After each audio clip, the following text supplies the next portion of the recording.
কলকাতা শহর থেকে শুরু করে গোটা গ্রাম বাংলা শহরতলি যখন গেরুয়া ফাগের রঙে আকাশ ছেয়ে ফেলেছে, ঠিক সেই সময় ৬ নম্বর মুরলীধর লেনের সামনে কর্মী সমর্থকদের উচ্ছ্বাসের মধ্যেই বেতের ঝুড়ি নিয়ে ঝালমুড়ি বিক্রি করছেন এক বিক্রেতা। মনে আশা, ঝাড়গ্রামে যেমন ঝালমুড়ি চেখেছিলেন মোদি, তেমনই হয়তো একদিন তিনিও নিজের হাতের কামাল দেখাতে পারবেন। বিজেপি কর্মী সমর্থকেরা গেরুয়া আবির মেখে দেদার কিনে খাচ্ছেন, এক হাতে ঝালমুড়ি আর অন্য হাতে লাড্ডু। কি বলছেন ঝালমুড়ি বিক্রেতা?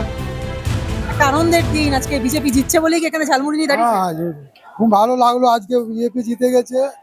আমি বিজেপি জিতে জন্য এখানে এসেছি মুড়ি বিক্রি করতে, ওখানে খুব ভালো লাগছে আমার। তো আপনি একটু আগে আমাকে বললেন যে মোদিজি আপনার থেকে ঝালমুড়ি কিনে খাবেন কিনা?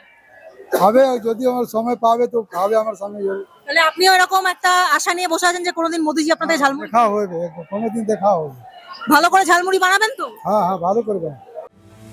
৬ নম্বর মুরলীধর লেনের সামনে তখন উৎসাহে ফুটছেন কর্মী সমর্থকেরা। বিগত ১৫ বছরের তৃণমূলী শাসনের পরে এসেছে বহু কাঙ্ক্ষিত জয়। বিপুল জনসমর্থনে জয়ী হয়ে বাংলায় ফুটেছে পদ্ম। কি বলছেন কর্মী সমর্থকেরা? বিজেপি কর্মী থেকে হাত জোড়ে ধন্যবাদ জানাবো, যাদের সাপোর্ট জন্য আমরা আজকে এই জায়গায় রয়েছি।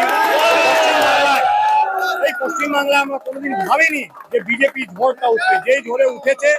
লাস্ট ৫০ বছর যে সন্ত্রাসবাদী ছিল, সিপিএম বলুন, বাম আমলে বলুন, টিএমসি আমলে, সব সন্ত্রাসবাদীকে মানুষ জনগণরা এখানে শেষ করে দিয়েছে। আজকে যে কিছু টিএমসিরা বলছিল বাঙালি অবাঙালি, সব শেষ করে সব দেখিয়ে দিয়েছে। প্রত্যেকটি ওয়ার্ডে, গ্রাম বাংলা থেকে নিয়ে শহরাঞ্চলে নিয়ে প্রত্যেকটি এরিয়া, প্রত্যেকটি বুথে আমাদেরকে জনগণ মানুষ সাপোর্ট করেছে। আমি আবার হাত জোড়ে প্রত্যেক জনগণ মানুষকে ধন্যবাদ জানাবো। ইলেকশন কমিশন ভোট করিয়েছে, এইটা ডক্টর শ্যামাপ্রসাদ মুখার্জির দল। ডক্টর শ্যামাপ্রসাদ মুখার্জি যে স্বপ্নটা দেখেছিলেন, আজকে সেই স্বপ্নটা মানুষের আশীর্বাদ নিয়ে পূর্ণ হলো। আজকে যে সন্ত্রাসবাদী সরকার ছিল, এই মানুষ চাইছিল, বাংলার মানুষ চাইছিল, তাই আজকে পরিবর্তন এনেছে এবং সেটা আমাদের সামনে দেখা যাচ্ছে, পরিবর্তন চলে এসেছে।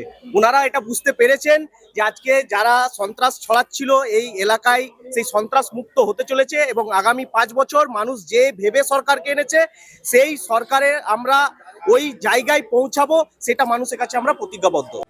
দুর্নীতি এবং অপশাসনের শেষে অবশেষে মানুষ পরিবর্তনের পক্ষে রায় দিয়েছেন।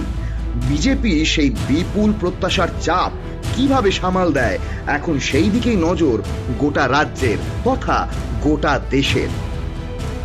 Bureau report, Bangla sphere.